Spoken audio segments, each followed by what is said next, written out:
నమస్తే. భలే ఉన్నాడే అంటూ కొత్త కాన్సెప్ట్తో రాబోతున్నటువంటి యొక్క సినిమా. అయితే ఈ సినిమాలో ఉన్న ప్రత్యేకతలు ఏంటి అంటే మనకు సంగీతం శ్రీనివాస్ గారు దాదాపు 92 ఏళ్ల వయసులో ఆయన ఇప్పుడు ఈ సినిమాలో నటించబోతున్నారు. అయితే ఈ యొక్క చిన్న ట్రీజర్ అంటారో లేదా గ్లిమ్స్ అంటారో తెలియదు కానీ చాలా కొత్తగా ఉంది.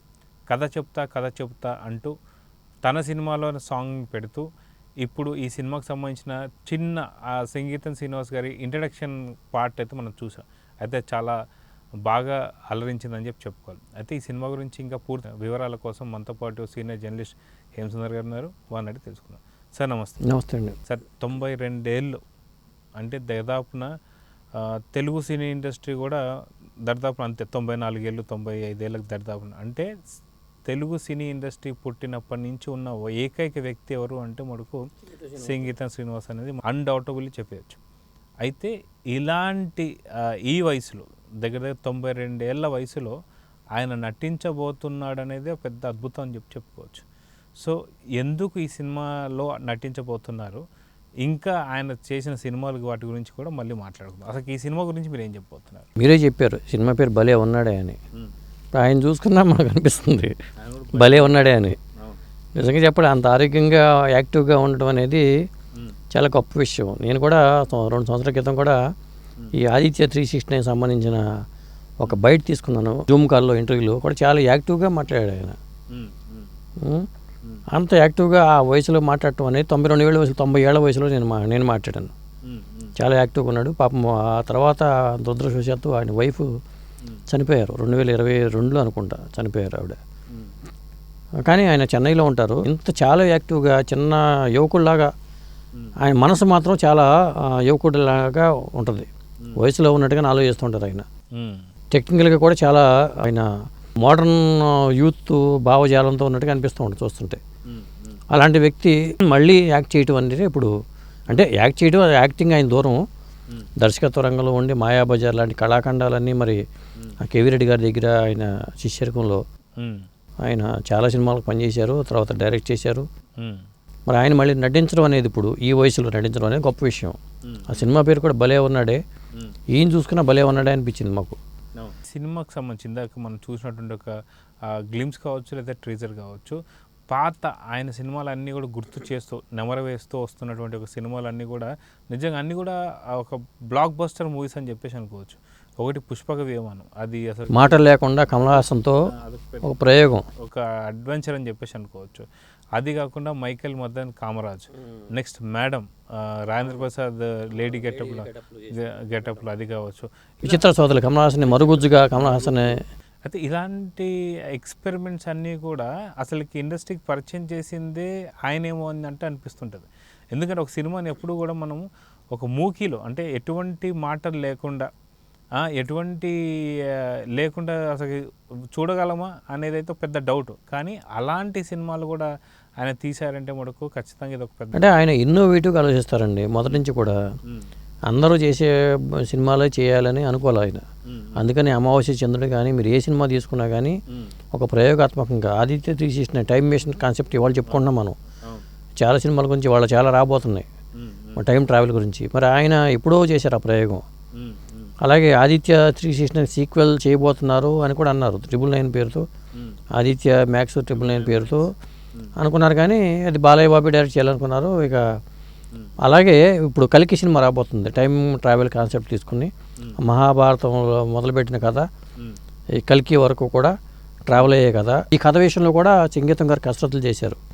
ఎందుకంటే ఒక టీం పనిచేసింది ఈ కథను కొలికి తీసుకురావడంలో. టైం ట్రావెల్ కథాంశం కాబట్టి సంగీతం గారు సలహాలు సంప్రదింపులు ఉంటే బాగుంటుంది అనుకుని ఇన్వాల్వ్ చేశారు వాళ్ళు. ఇది ఇప్పుడు 4-5 ఏళ్ల నుంచి జరుగుతుంది ఈ సినిమాకి సంబంధించిన వర్క్ జరిగింది.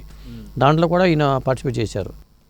ఆయన చెన్నైలో ఉన్నా కానీ ఆయన పిలిపించుకుని చాలామంది సంప్రదింపులు చేస్తూ ఉంటారు. సంప్రదింపులు చేసుకుని కథలో మార్పులు చేసుకోవడం లేకపోతే చేర్పులు చేసుకోవడం అని చేస్తూ ఉంటారు. నటుడిగా ఎప్పుడు రేరుగా కనిపిస్తుంటారు ఆయన. తక్కువ నటుడిగా చేసింది తక్కువ. ఇప్పుడు కే విశ్వనాథ్ గారు లాంటి వాళ్ళు చాలా సినిమాలు చేశారు కానీ ఈయన మాత్రం చాలా తక్కువ సినిమాలు చేశారు. ఈవేళ మీద లెక్కించబడే సినిమాలే ఉంటాయి కనిపించే పాత్రలు కూడా. ఈ సినిమాకి సంబంధించి మాత్రం ఇప్పుడు తెలుగు సినిమా ఇండస్ట్రీ అంతా కూడా ఒక గర్వపడే సినిమా అని చెప్పేసి అనుకోవచ్చు. అంటే ఆయన పాత్ర ఎంత టైంకి అంటే ఎంత నిడివి అనేది తీసి పక్కన పెడితే అలాంటి దిగ్గజాలని మళ్ళీ మళ్ళీ చూసుకోలేం కాబట్టి ఇలాంటి సందర్భంలో నాకు ఒక రాజేంద్ర ప్రసాద్ గారు చెప్పిన ఒక వ్యాఖ్య గుర్తొస్తుంది. మనం ఉన్నా లేకపోయినా మనం చనిపోయినా సరే మన సినిమా అంటూ బతుకుంటుంది, అది ఎప్పుడైనా సరే చూసుకోవచ్చు అన్నట్టుగా. కదా మరి నటులు కూడా బతికే ఉంటారు. ఇప్పుడు మనో సినిమాతో నాగేశ్వరరావు గారు ఆయన క్యాన్సర్తో బాధపడుతున్న టైంలో మనో సినిమా చేశారు, యాక్ట్ చేశారు. ఎవరైనా ఊహిస్తారా ఒక క్యాన్సర్తో బాధపడే ఒక రోగి నటించాలనుకోవడం, పైగా అది ఎవరికి సినిమాగా మిగిలిపోయింది దానికి అక్కినేని నాగేశ్వరరావు గారికి. అక్కినేని ఫ్యామిలీ మొత్తానికి అది ఒక పెద్ద ఆల్బమ్ అని చెప్పి అనుకోవచ్చు మనం. అవును, ఫ్యామిలీ మెంబర్స్ అందరూ చాలా కనిపిస్తూ ఉంటారు, ఒక ఆల్బమ్ లాగా మిగిలిపోయింది. నటులందరికీ అదే కోరుకోవాలి. చాలామంది నటులు కూడా చివరి నా ఆఖరి శ్వాస ఉన్నంత వరకు నేను నటిస్తానని చెప్పి అనేవాళ్ళు ఎక్కువ మంది ఉన్నారు. అలాగే ఇప్పుడు రజనీకాంత్ 73 ఏళ్ల వయసులో సినిమాలు చేస్తూ ఉన్నారు. మరి అమితాబ్ బచ్చన్ 83 ఏళ్ల వయసులో సినిమాలు చేస్తున్నారు. అంటే నటన వాళ్ళకి డెడికేషన్తో ఈ పని చేస్తూ ఉంటారు. మరి ఈయన 92 ఏళ్ళు 93 వస్తున్నాయి మరి సంగీత శ్రీనివాసరావు గారికి. అసలు అంత వయసులో ఆరోగ్యంగా ఉండడం, హాస్పిటల్కి వెళ్ళకుండా ఆరోగ్యంగా ఉండడం అనేది గొప్ప విషయం కదా. ఎవరికి వాళ్ళు అసలు 70 ఏళ్ళకే అంత అయిపోయి కాటికి కాళ్ళు చాపుకున్నట్టుగా ఉండేవాళ్ళలో ఇంకా యూత్ఫుల్గా ఆలోచించడం, ఇంకా సినిమాల కథల విషయంలో ఇన్వాల్వ్ అవ్వటం, నటుడిగా కూడా ఆయన ప్రయోగం చేయటం అనేది యాక్సెప్ట్ చేయటం, ముందు నటించాలని వాళ్ళు అడిగితే డైరెక్టర్ అడిగితే చేయటం అనేది హీరో రాజధానే కావచ్చు. కానీ సంగీత శ్రీనివాసరావు గారు యాక్ట్ చేస్తున్నారంట అనేది ఒక ప్రాజెక్ట్ హైప్ వచ్చింది కదా. ఈ భలే ఉన్నాడే సినిమా కథ టైటిల్లోనూ కొత్తదనం ఉంది, పైగా ఈయన తీసుకొచ్చి దాంట్లో నటింప చేయడం అనేది కూడా కొత్త విషయం అనుకోవాలి. సో మొత్తానికి ఈ సినిమాకి సంబంధించినటువంటి రిలీజ్కి వచ్చేసరికి ఎప్పుడు అని చెప్పేసి ఇది త్వరలోనే డేట్ అనౌన్స్ చేస్తారు. అంటే ఇప్పుడు ఏంటంటే చిన్న సినిమాల టైం ఇది. పెద్ద పెద్ద సినిమాలన్నీ ఎన్నికల తర్వాతే రిలీజ్ కాబోతున్నాయి. జూన్ తర్వాతే ఉంటాయి పెద్ద సినిమాల రిలీజ్లన్నీ. ఈలోపు కొన్ని చిన్న సినిమాలు రిలీజ్ కావడానికి సిద్ధమైపోతున్నాయి. ఈ సినిమా కూడా అంతా అయిపోయి దాదాపు రిలీజ్ దగ్గరలోనే ఉంది, ఇది పోస్ట్ ప్రొడక్షన్ దశలో ఉంది. సో మొత్తానికి ఒక 2 నెలల్లోనే ఈ సినిమాను చూడొచ్చు కాబట్టి మన తెలుగు సినిమా ఇండస్ట్రీ దిగ్గజాన్ని మనం చూడబోతున్నాం కాబట్టి ఒక గర్వకారణం అనుకోవచ్చు అంటారా? నిజంగానండి. ఇప్పుడు సంగీతం గారు నటించారు కాబట్టి చాలామంది డైరెక్టర్లు అందరూ దాసరి గారు మరి అన్ని సినిమాలు చేసినా నటించుకుంటూ వచ్చారు. చాలామంది డైరెక్టర్లు కూడా మనం రెస్ట్ తీసుకోకుండా ఇక మనలో క్రియేటివిటీ లేదు, మన వెనక్కి అవకాశాలు రావట్లేదు అనుకోకుండా నటన వైపు మళ్ళించుకుంటే మరి కొంతకాలం జీవించి ఉంటారు వాళ్ళు.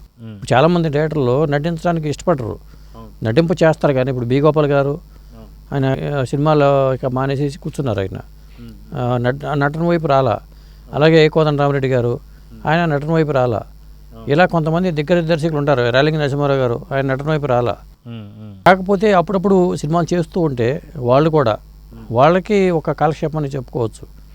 ఎందుకంటే యాక్టివ్గా ఉంటారు. ఎప్పుడైనా సరే నలుగురితో ఉన్నప్పుడు వాళ్ళకి వాళ్ళ వయసు ఎంత పెరిగింది అనే విషయం మర్చిపోతారు వాళ్ళు. అందరితో అట్లా మాట్లాడుకుంటూ ఉంటే హ్యాపీగా ఉంటుంది లైఫ్. సంగీతం గారు చేసిన ఈ ప్రయోగం అనేది ఇక్కడ కూడా ప్రయోగం చేశాడు ఆయన. నటన వైపు ఆయన రావటం అనే ఒక ప్రయోగం కాబట్టి సినిమా కూడా 92 ఏళ్ల వయసులో అదండి. సో చూద్దాం సార్, మొత్తానికి ఈ సినిమా గురించి త్వరలోనే థియేటర్స్లో రావాలని చెప్పి అయితే కోరుకున్నాను. Thank you.